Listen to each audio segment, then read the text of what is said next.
أو كصيب من السماء فيه ظلمات ورعد وبرق يجعلون أصابعهم في آذانهم من الصواعق حذر الموت والله محيط بالكافرين.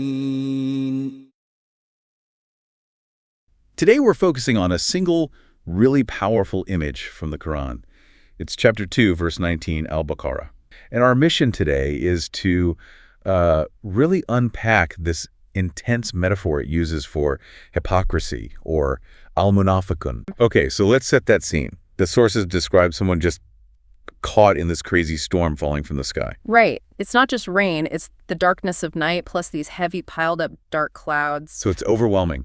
And this person in the storm, the hypocrite, they're in a total panic. A mortal panic. It's visceral. The first thing they do is they close their ears at the sound of the thunder. They literally stick their fingertips in their ears. Their fingertips, yes.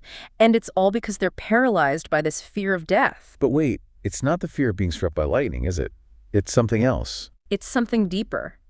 They're afraid that if they actually listen, if they incline toward belief, they'll have to abandon their false religion, their whole way of life. So for them, truly committing to Islam is like dying. Exactly. It's the death of their old self. And that state of doubt and confusion, it freezes them. Wow. So they confuse the temporary effort of commitment with, permanent annihilation. Yeah. But does blocking their ears actually work? Can they escape this? No, absolutely not. And the verse is so clear about this. It says, Allah encompasses the disbelievers by his might. So it's futile. Completely. Their cautiousness doesn't help them at all because they're bound by a divine will, by a divine decision. There's no hiding. Okay, so if the darkness is their disbelief and confusion, what is the thunder? What is that sound they're so terrified of? The thunder has sort of two layers. The sources give this fascinating physical detail that it's a wind caught between the clouds, and the sound happens when the angel responsible for the clouds hits them with a fiery sword to move them. A fiery sword? Okay. But what does it represent spiritually?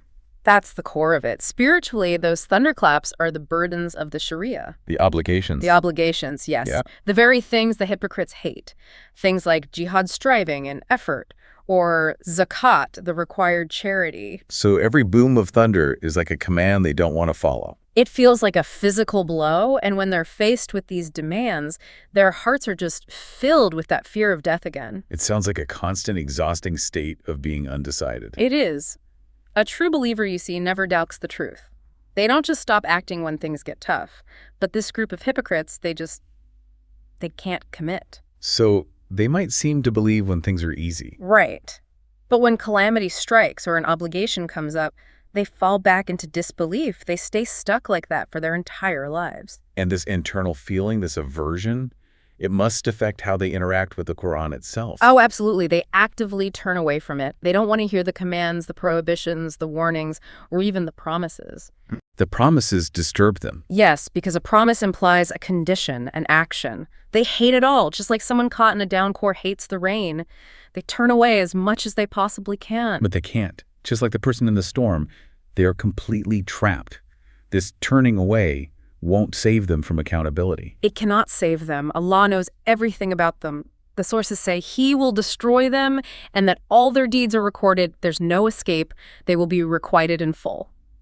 The hypocrite's tragedy is that they confuse the temporary burden, the thunder, with actual death. Exactly. It's that sharp contrast between a life trapped in this debilitating doubt and the kind of steadfast certainty that defines true belief. Which brings us to our final thought for you to consider. If the burdens of truth feel like a terrifying storm, what temporary fear are you prioritizing over permanent certainty? أو كصيب من السماء فيه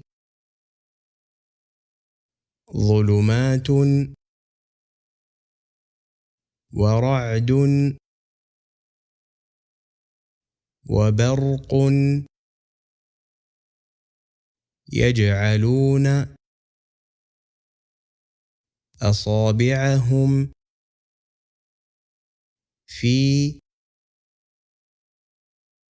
آذانهم من الصواعق حذر الموت والله محيط بالكافرين